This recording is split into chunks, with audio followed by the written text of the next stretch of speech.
In the matter of the people of the state of California versus Orenthal James Simpson, case number BA097. And so, my fellow Americans, ask not what your country can do for you. Ask what you can do. And as I always say, we need more banter.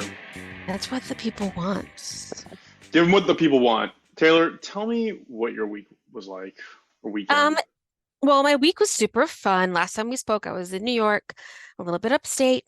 We went to a water park. We went into the city to the Natural History Museum. It was super fun. And then we also went to the Roosevelts, which was like just so fun.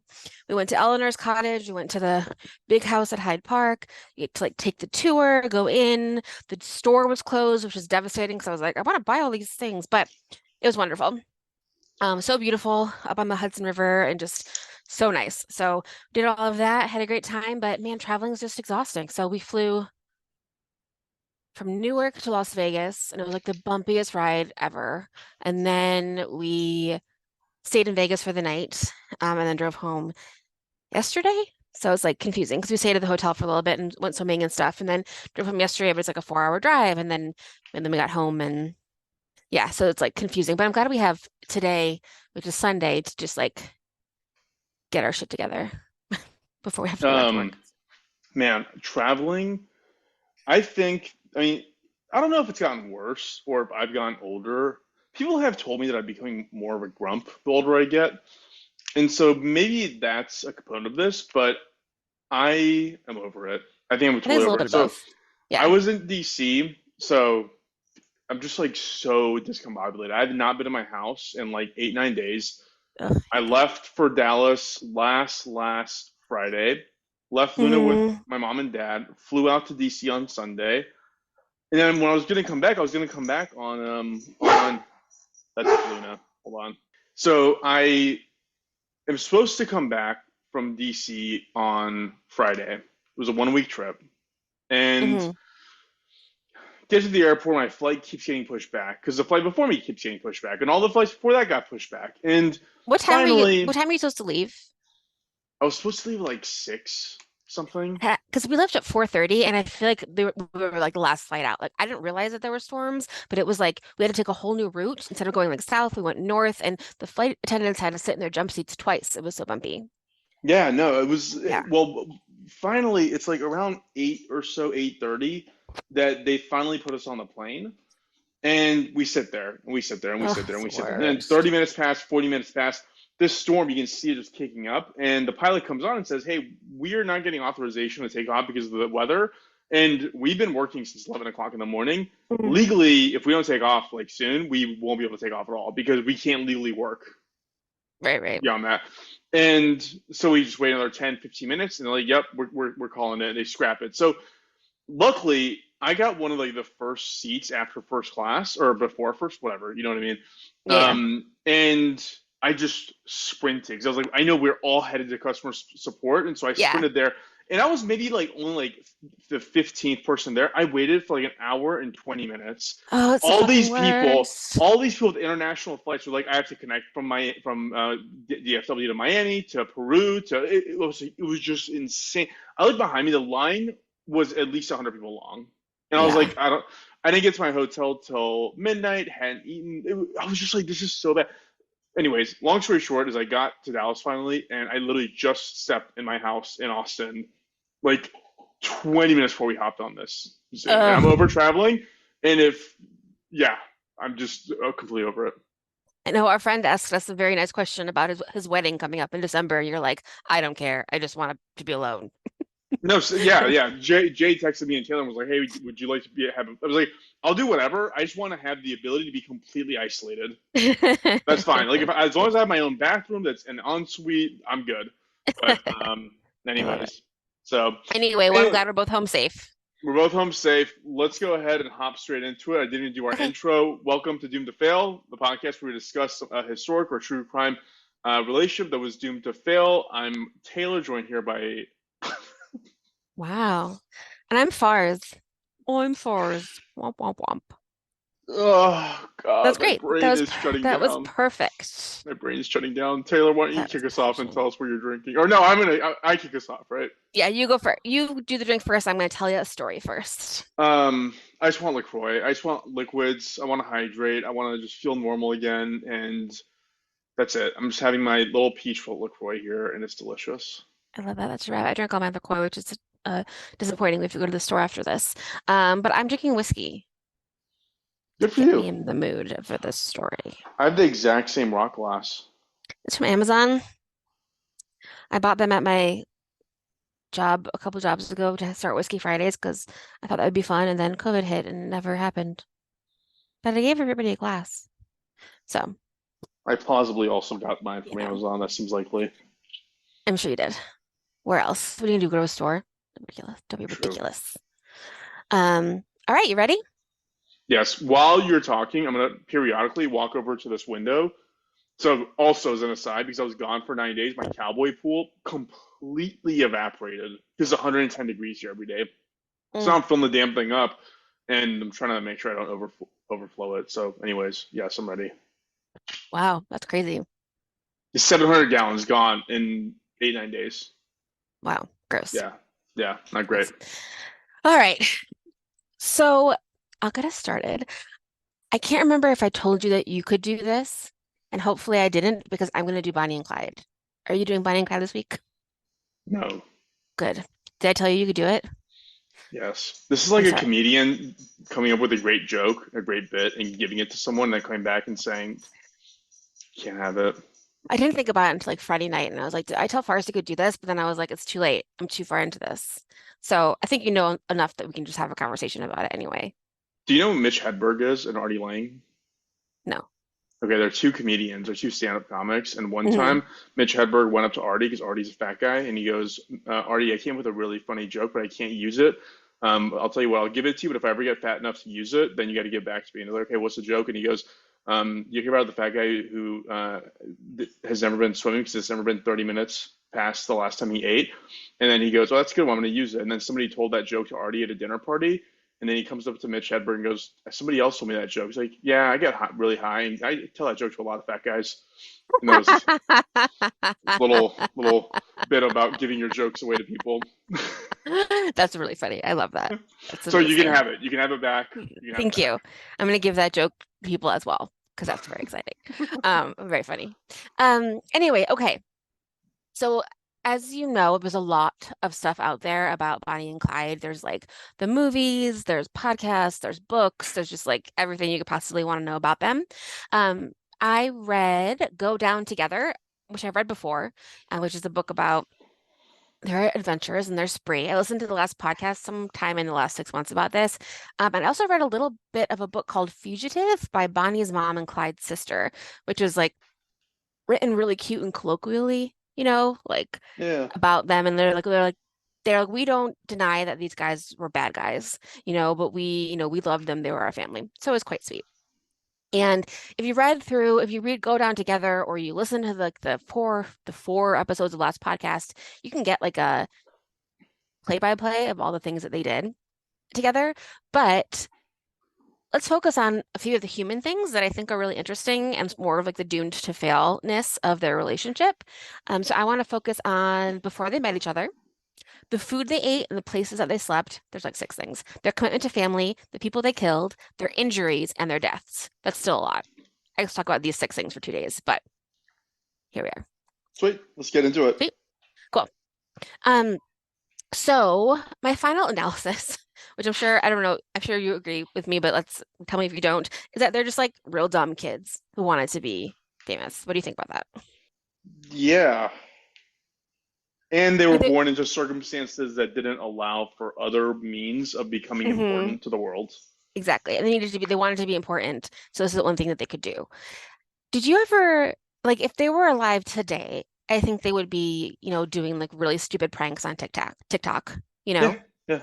So do Totally. you remember in 2018 that woman who shot her boyfriend through a book? Yes. Yes. They're like those guys. So that was Mona Lisa Perez and her boyfriend Pedro Ruiz. She was 19 and she was pregnant with their second child when they decided to start a YouTube channel of pranks. And he, the video is of her being like, I don't want to do this. And he being like, it's going to be fine. Don't worry about it. And he holds an encyclopedia that says, shoot here as a target drawn on it up to his chest. And within arm's distance, she shoots him in the chest and he dies. Yeah, She because went to prison for 180 days. I think they used like a Desert Eagle or something, like a 50 caliber gun that was gonna it would have gone through like metal. I don't know what that means. Yeah. Either way, I have no confidence that a book is going to stop a bullet. And I know nothing about guns, It probably you stop know. at 22. A Bible could probably stop at 22. Really? Even with all those thin pages that close? Well, Taylor, when's the next time you're in Austin? We'll I do we'll not want to we'll do it. we'll I want nothing to do record with this. we'll No, record a podcast. that's stupid. I'm just gonna say right away that was dumb. So anyway, that guy died, and other criminals in this time. So it was like a really fun criminal time. There's like Gang and Pretty Boy Floyd. They like knew about Bonnie and Clyde, but they were like they're small time and they're stupid Yeah, as well. that was actually the biggest takeaway I had from the last podcast series was that it was just like a sexy story. In terms of like actual being criminal masterminds, they were like absolute nobodies. Yeah, exactly. They were pretty terrible at the actual being a criminal part. We'll talk a little bit about some of the things that they did. But before they met, they were both just like poor kids in Dallas, in the Dallas area. Clyde was born Clyde Chestnut Barrow on March 24th, 1909, and that is a horse's name, don't you think? Chestnut is yeah, the Chestnut is definitely one Preakness at one point. Exactly.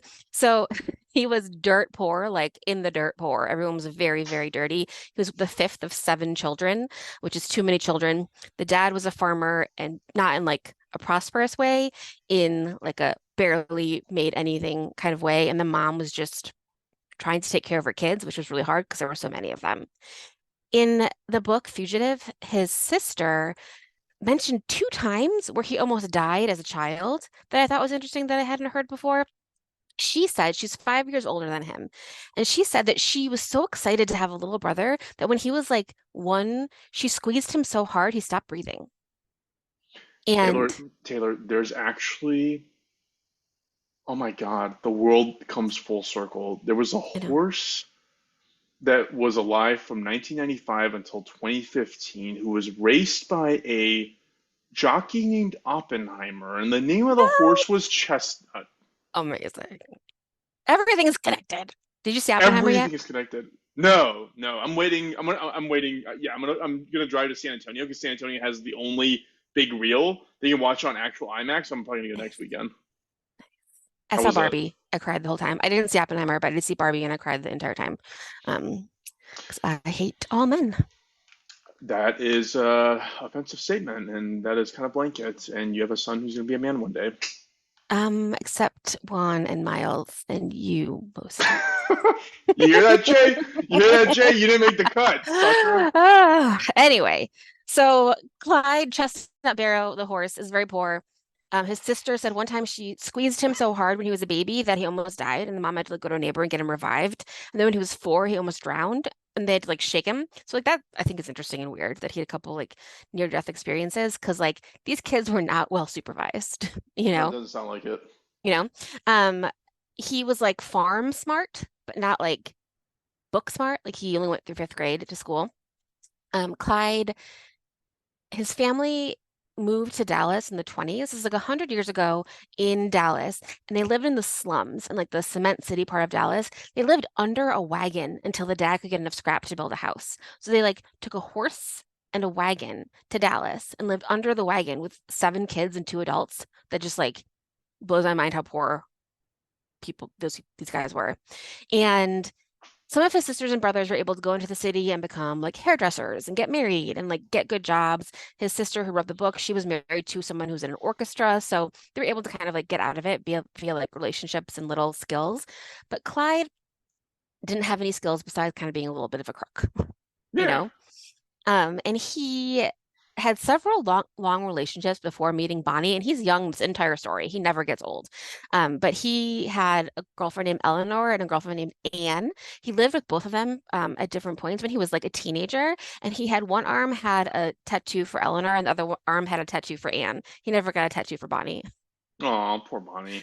So, but so he started to do petty crimes. He just couldn't make enough money to be out of the slums. There's also a really big car stealing time. So people always would like leave their keys in their cars. Cars were new, you know.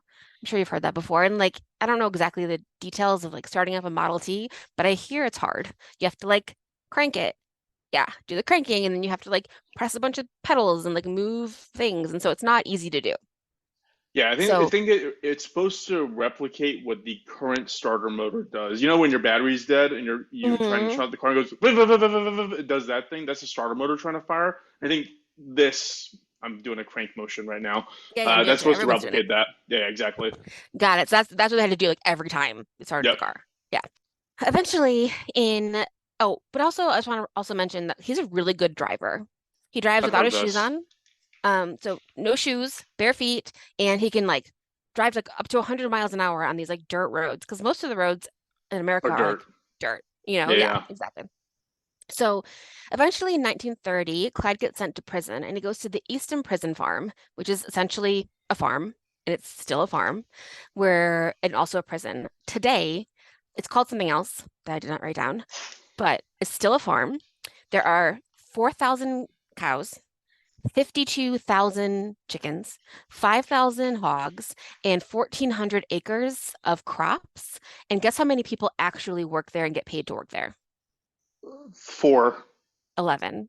Okay, And the I rest of it is just undershot it. like prisons. Yeah, prisoners, exactly. But it's just like prisoners for like 2 cents a day working this land. While Clyde was there, he was repeatedly raped by a fellow inmate named Big Ed Crowder, which was horrible. And it was horrible for Clyde, who liked being in control, obviously. And he was like brutally raped by this man like every day.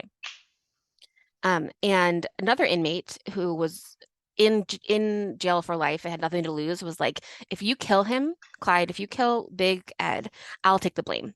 So you won't get any more time on your sentence. But I just don't want to kill anybody, but like you can do it. So Clyde waited for him in the shower and hit him over the head with a pipe and killed him. And then the other guy came in and stabbed him a bunch of times and said that he was the one who did it. So Nice. Clyde That wasn't was like nice of him. never, yeah, super nice. So Clyde was miserable there. He hated it. He was on the farm duty all the time. And do you remember how he got out of farm duty? What he did? Yeah, he cut his toe off, right? Yeah, he cut his toes, two toes off, like a big toe and like the second toe, which I feel like I would go for the pinky toe or a top But he toe. didn't. But he didn't even need to do that, right? Exactly. He didn't need to Yeah, because 6 days later he got out because yeah. of his mom talking to the governor and talking to people. So he really didn't have to do that. But for the rest of his life, he had a limp because was missing two toes. Makes Probably why sense. wearing shoes was uncomfortable in the car, you know, Yeah. because he was missing two toes. So Clyde probably met Bonnie right before he went to prison, but they like start to really be together after he gets out. Bonnie Elizabeth Parker was born in 1910 in Rowena, Texas, so she's 2 years younger than him.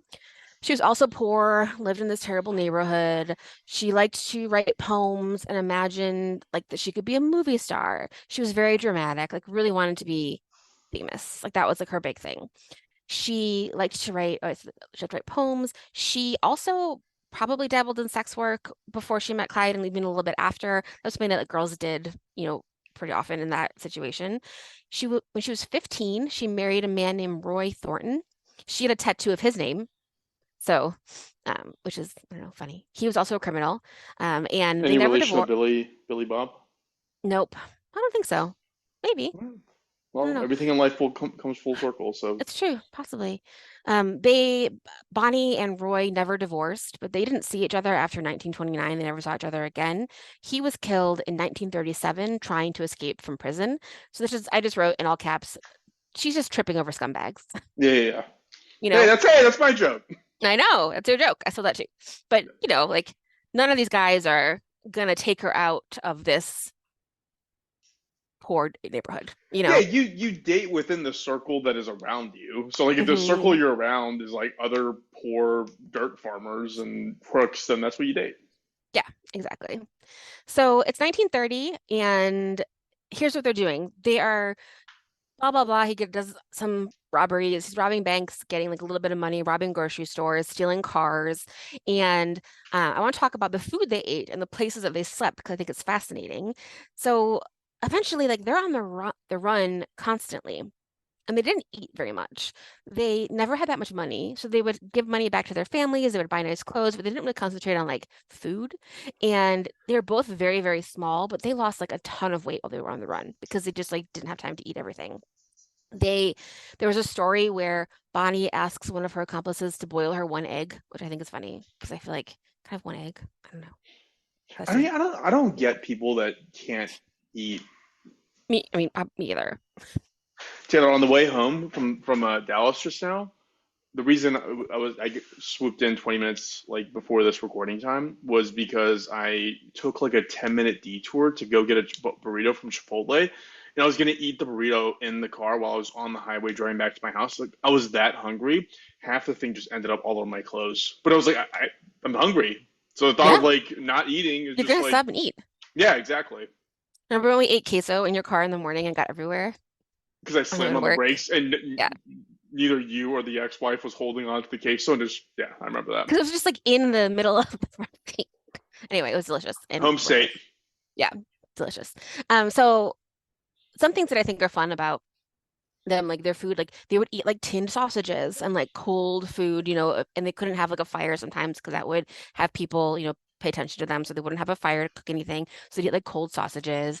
They often wanted to eat but couldn't like sit in a restaurant because people were kind of always on the lookout for them. So they would go to the restaurant and ask for food to go, but that wasn't really a thing. So they would get the restaurants to give them plates and silverware, and they would take them and go eat in the woods and then bring it back, Wow, which I think is funny and nice. And when Bonnie died, she was holding a hamburger. And I think about that every time I eat a hamburger. that's exactly how I hope I die. In one way or another, I want to be holding a hamburger when I finally die. Hell yeah. So I think about that every time I have a hamburger. So they never have a home. They're staying in motor courts, which is where you could like park your car and like camp, or eventually it would turn into like roadside motels. This was like happening at this time in America, like right before the Depression. Later, there'll be like farmhouses and places that are abandoned that they'll stay at because of the Depression starts to really kick in and people are being like foreclosed on and losing their homes. Eventually, they could rent a room for like one night, or they would stop by a farmhouse and be like, "Hey, we're driving by. Can we stay here tonight?" And they would like give them a few dollars, which was like, I think, common until it wasn't. Like Yeah. common for most of humanity that you could just stop at someone's house and be like, "Can I stay over?" Yeah. Now it's an Um, Airbnb. yeah, that's what I was gonna tell you that. There's another one that's an Airbnb. I'll get there. So they're on the run, killing people, robbing things. I'll tell you about the people they killed. And one particular place where they stay is in Joplin, Missouri. And this is the Airbnb I'll tell you about. So it's 1933, and they have an accomplice named W.D. Jones. He's like a young man. He's even more of a teenager than they are. And also Clyde's brother Buck and his second wife Blanche joined the gang. So Buck had just gotten out of prison. He had turned himself in to get a lighter sentence and got pardoned. So he was like, he had the opportunity to kind of go straight, but he um, did not. He went straight for Yeah, like an he's a hour and a half. criminal. Yeah. Yeah. And Blanche didn't want to be there, but she wanted to be with Buck, so she stayed. So the whole time they're going back to Dallas to see their family no matter where they are. They're like in like Missouri, like all over the South, like driving around, but they go back to Dallas like at least once a month to see their families. Clyde's dad owns a gas station, so they throw a Coke bottle with a note in it in the front yard and be like, "Meet us at this park at midnight." And that's where the family would know when to meet them and say hi. When they were doing well, they would be able to give their family money. They would give Clyde's brothers money to go buy them nice clothes because they always liked having nice clothes. They really wanted to like look nice, even though they probably smelled terrible because they Yeah. were sleeping in their car all the time. And eventually Bonnie's mom and sister join them. Like they're not thrilled. They want Bonnie to get out of this, but they want to be able to see her. So they spend a lot of time with the Barrows just to be able to see Bonnie. And so they keep going back home. Now they're in Joplin. So this is where kind of the cross of like their families and where they live. So they're in Joplin, Missouri, and Prohibition just ended. So they're drinking beers because beers are the thing that's legal, even though they like drink bootleg whiskey all the time. Clyde would never get super drunk because he's always a getaway driver, but Bonnie would drink a fair amount for someone so small. And they're in this building. You can rent an Airbnb, and it's also on the National Register of Historic Places that we talked about last week. Yeah. So it can never be destroyed. It's an apartment above a garage. So it's a standalone building with a garage and an apartment at the top. They rented it for a while. They were there for like almost 2 weeks with the group, and they were doing some shady things like Blanche had said that the apartment was for two people, but there were clearly five people there. It was WD, Blanche, Buck, Bonnie, and Clyde. And then also they like park backwards in the garage. So you could like zoom out really quickly and the windows Yeah. are covered. So the neighbors were like, we're a little sus about like these people that are staying at this apartment. Eventually someone calls the police. So 12 days into their stay there, it's April 13th, 1933. The police come and try to raid the place, and there is a shootout. Two police officers die. So they end up, the Barrow Gang kills, I think, 12 people. I'm going to read you their names in a minute. So two officers die, and Blanche loses her dog, which is sad. Oh. She like really wanted her dog. She lost her dog. And I can imagine her being like, I have to get my dog. And her being like, no, you know, like we have to get Yeah. the fuck out of here. So they left, and they left everything behind. And this, if you remember, is like the reason they're super famous, because they left behind like a shit ton of guns, Bonnie's poems, all their newspaper clippings that they had been keeping to like keep up with how famous they were becoming, and the famous photos of them. They weren't even developed, it was a roll of film, and the police got them developed, and it was like a gold mine. It's the photos that you know of Bonnie and Clyde like in front of the car with guns, and she's smoking a cigar, and they're like putting guns in each other, and they have the cute little 20s, 30s clothes on, and that's what really made them like super famous. Yeah, You know what I'm talking about? I know the cigar, the one with that was like lecherous for a woman to have like a cigar in her mouth, apparently. And So she was adamant that she didn't actually smoke it. She just had it yes, yes, she was a lady. because that like would hurt her reputation after she's like in this murderous gang of bumbling thieves, you know? But she didn't smoke a cigar. And so now they're like nationally famous because those pictures are printed and everything because they're cool. You know, like it's a time when like now it's super into the depression. People are like super looking for like a distraction. And I think like you said before, it's like it's sexy that these two people are like on the run together, you Oh know? yeah, Yeah. And so I also want to tell you the people that they died because it's all fun and games, but a lot of people died. And Clyde killed some of the people killed by the gang. Bonnie was kind of charged with one of the murders. Who knows? She probably shot the gun sometimes, but they're mostly police officers who were not like career police officers. They were like a dude who would like have a job as like the sheriff on like the weekend, you right, know? right. And you get like paid a little bit of money if you like brought someone in, but it wasn't like you had to like bring your own gun. It wasn't like the police force. But the people that they killed, just to read their names. There's John Napoleon Butcher, Deputy Eugene Campbell Moore, Howard Hall, Doyle Ellie Myers Johnson, Deputy Malcolm Simmons Davis, Detective Harry Leonard McGinnis, Constable John Wesley Harriman, Town Marshal Henry Dallas Humphrey, Prison Guard Major Joseph Crownson, Patrolman Edward Brian Wheeler, Patrolman Holloway Daniel Murphy, and Constable William Calvin Campbell. So they killed a fair amount of That's people just kind of 12. with it. Yeah, the 12? That's what I counted. 12. Yeah, 12. That's a So lot. it's a lot. And it's in only 2 years. You That's a know, it's, lot. I thought yeah, I don't remember the last podcast episode of it all that well. There's some things that stick out to me, but like how many people they killed didn't stick out to me, but like it should have. yeah. Because I mean, it really is a ton. And they never like got away with like millions of dollars, you know, It like, was all and stupid. it was all It was like stupid. they described who was it? It's like broke crimes. It's like it's not even like cool, like sexy. Like they'd get away with like $1.50 and somebody would die for it or something. Like it was just Yeah, yeah, yeah. There's a lot of like, sometimes the bank teller would like try to be a hero, you know, and like have a gun, you know, that kind of thing. right. And someone would be there. So there's also some jailbreaks during this time. I'm not going to talk about it in full, but Clyde was obsessed with breaking people out of specifically Eastham Prison where he had been because he was had such a terrible time there that he just like wanted everybody to be free. And he had planned several times to just like drive in and save everybody in like certain ways. They did one little jailbreak where they got 6 guys out, and people died during that. So this whole time they are killing people for literally no reason. They're stealing small amounts of money. They're starving, but they're nicely dressed. And they're also very, very injured. So I'm going to talk a little bit about their injuries that they have and some of their gang gets during these like the two like kind of crazy years are 32 to 34. Okay, so remember Clyde cut 2 of his toes off, so he's limping the whole time. They're also like very short and he's limping. And on June 10th, 1933, they're driving at night and he misses like a turnoff for a detour. And he's very good at driving. So he's probably like confidently going very fast. And he misses a turn and he flips the car and the car flips over. And Bonnie's leg is burned from hip to toe by battery acid. Like Ugh, you can see the bone in places. So just not like an good. absolutely horrifying burn all over her leg. They go to a local, like not a local, like a nearby farmhouse, and the people who live there put baking soda on it to try to like help it. But like she has to go to a doctor, and Clyde's like, we can't go to a doctor, like we can't go to a hospital. So it never heals. It's like always oozing, and she can't walk. And she's always in the car because they're always on the move, but there's no place to stay and heal. So she's always like curled up in the back seat. So when it does start to heal, even a little bit, her leg can never be straight again Yeah, because it's yeah. healing like the curled up position. And like there are people who will find them and report that they know where they are because they keep throwing bloody bandages out the windows of their car. Ugh, I remember Because they just this. keep like dressing her like horrific wounds.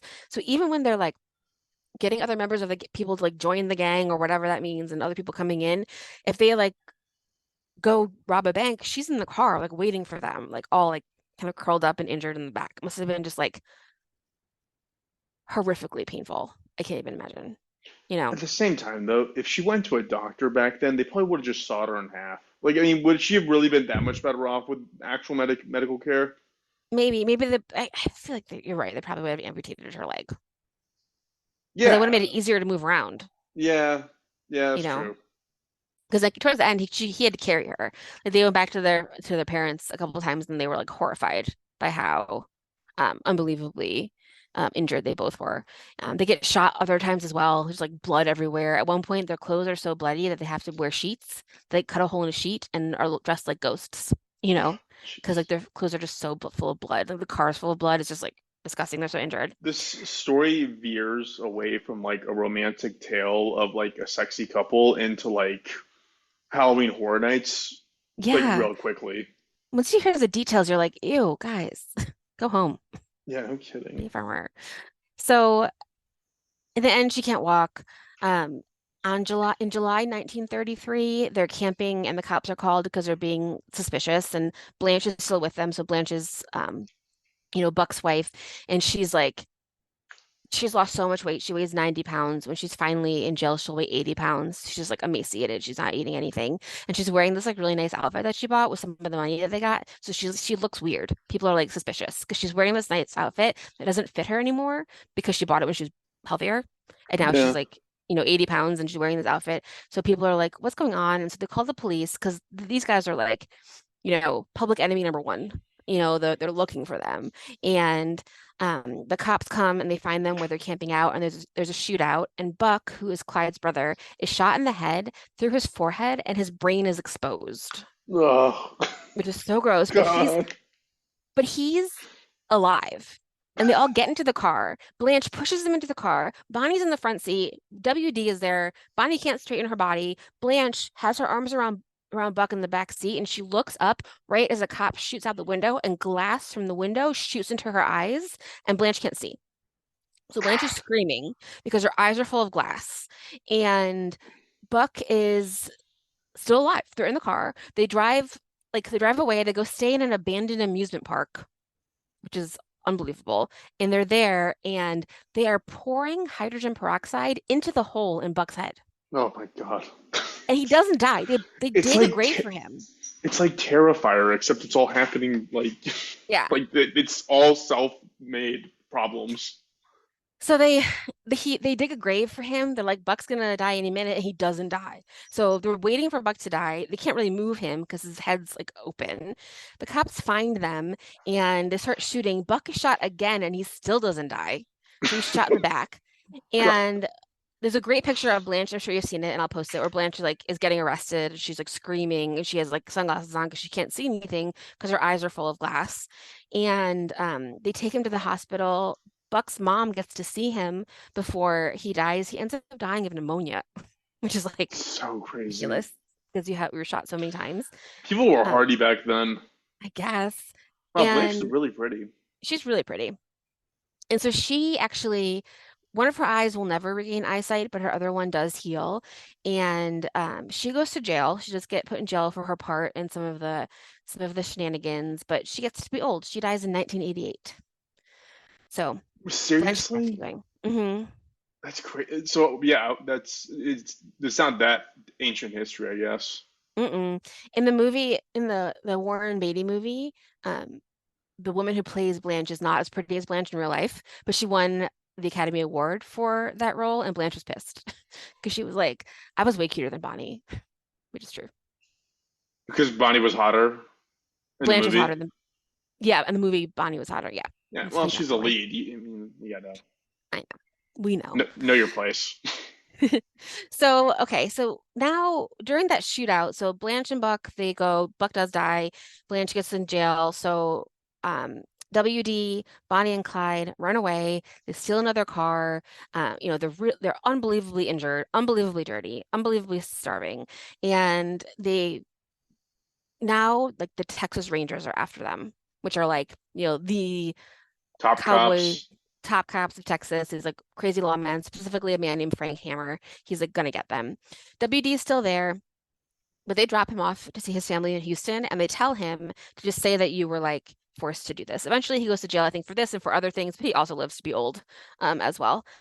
So Bonnie and Clyde are alone. They're 23 and 25. They're still like very young, and they're both like super injured. And the Rangers get a tip that they think they're going to be driving down a certain road at a certain time. So the Rangers are waiting like in the bushes, and it's super hot, and it's muggy, and there's mosquitoes everywhere, and they're like about to give up, and then the car drives by. It's 9:15 a.m. on what day? It's on nope, it's on May 23rd, 1934. So it's 9:15 a.m. and the car is driving by fast, and the cops just start shooting. They shoot and they kill Clyde instantly. They shoot him in the head. So his car's still moving. So the car swerves to the side of the road. Bonnie starts screaming, and the officers get up and they shoot 130 rounds into the car. Obviously killing them both. They're both super I dead. mean, Bonnie's holding her lucky hamburger. Clyde. I know, for real. Because it was so bad that the coroner had a hard time embalming them because they were so full of holes Yeah, of because they were shot so course. many times. Thousands of people came to see their bodies, and that's where it becomes sort of like a myth and a legend as well, because people are seeing their bodies. They see the car. The car was obviously stolen.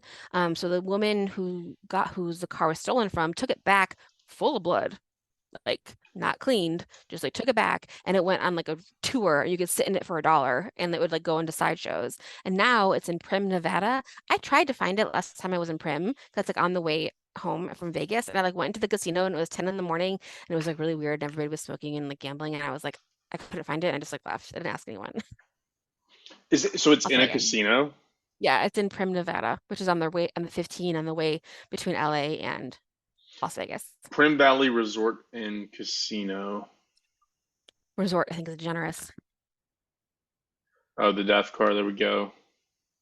I mean, that's a pretty cool thing. I mean, I think I saw it in high school. Yeah, I'd pose as part of it. it's pretty cool. That's a So lot of bullet holes, though. it's a lot of bullet holes. They really went down.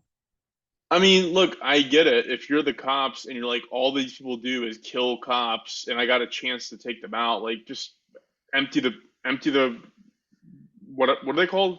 Magazine? Yeah, Yeah, I know things. they had Tommy guns, the whole thing. Yeah, they're liabilities to have them out there. You can't just Right. like be like, oh, they're petty criminals because like they're doing petty crimes, but they're killing people.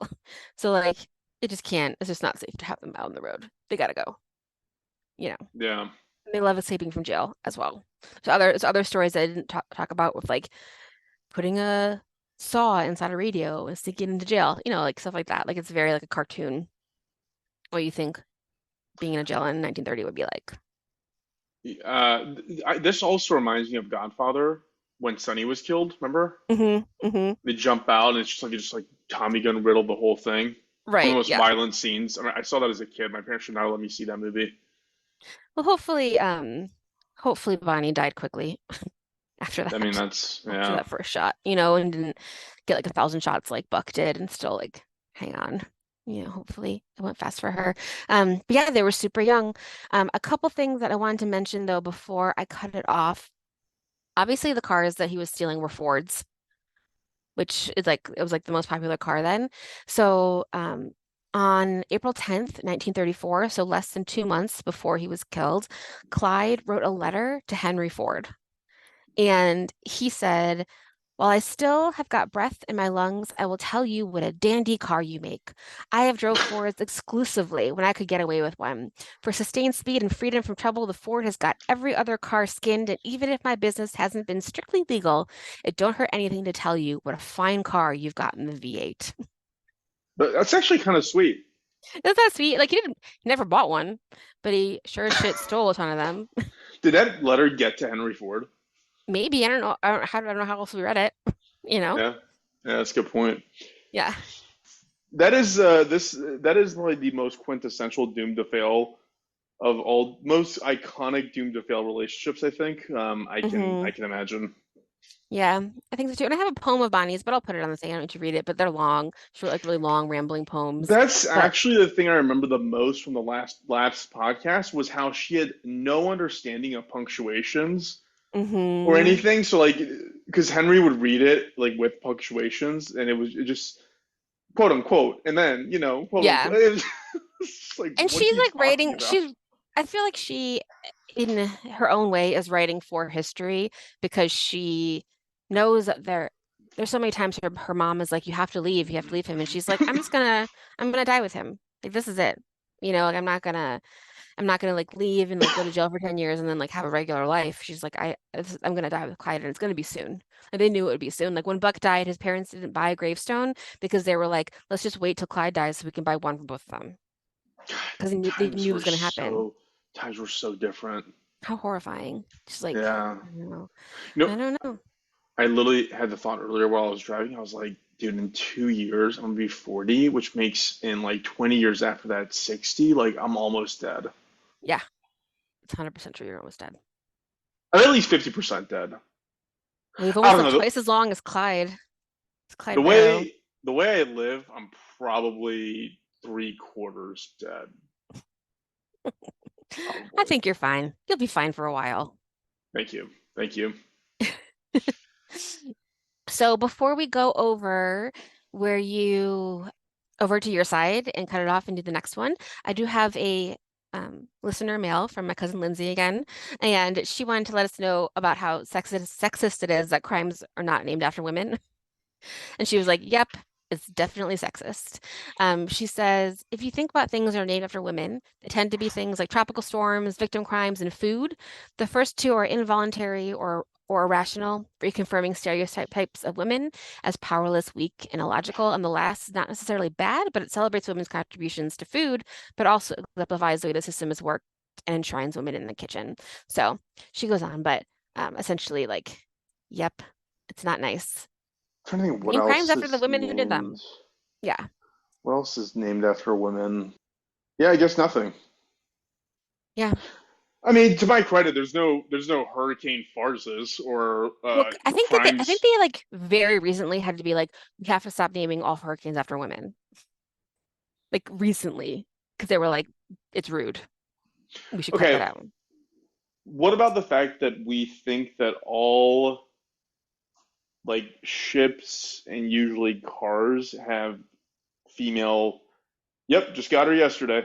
Like we Yeah, good refer to question. them in the feminine, which like I don't know. If I owned a yacht, I mean, it would be weird to call it male. I agree. 1979 is when they stopped being named after just women, being named after men and women. Wait, what did I? Okay. Why are boats female? It's surmised that in ancient history, ships were once dedicated to goddesses. When beliefs Uh, in goddesses waned, ships were named after important mortal women. I don't know. I don't know if that's true. but like, could you imagine yourself like you and Juan get rich enough, you have like a 40-foot yacht, and you're like, "Hey guys, y'all want to go on the Bert?" It's like, no, I don't want to go on Bert. I definitely refer to our cars as men, like masculine. Really, I even don't the say Mazda? her. Yeah, I Because the call it a Mazda's he. really interesting. Yeah, I don't know. I don't know. Anyway, Well, Lindsay, thank you for the sentiment. Anybody else, if you have thoughts on other things that should be named male or female, please let us know. Lindsay, did you see Barbie? I feel like you also would hate the patriarchy as much as I do after watching it. So text me about that. I didn't even realize there's supposed to be like a political note to Barbie. I cried the entire time. I was so mad. Interesting. Well, then I probably won't see it. Great. I don't want to be. I Great. don't want to make myself upset for no reason. Well, Cool. Well, so thanks, through the guys. power of editing, I'm gonna go ahead and cut this off, and I will join. We will join y'all again in 4 days, 3 days, 2 days. 2 days. Okay. Thanks all. Bye.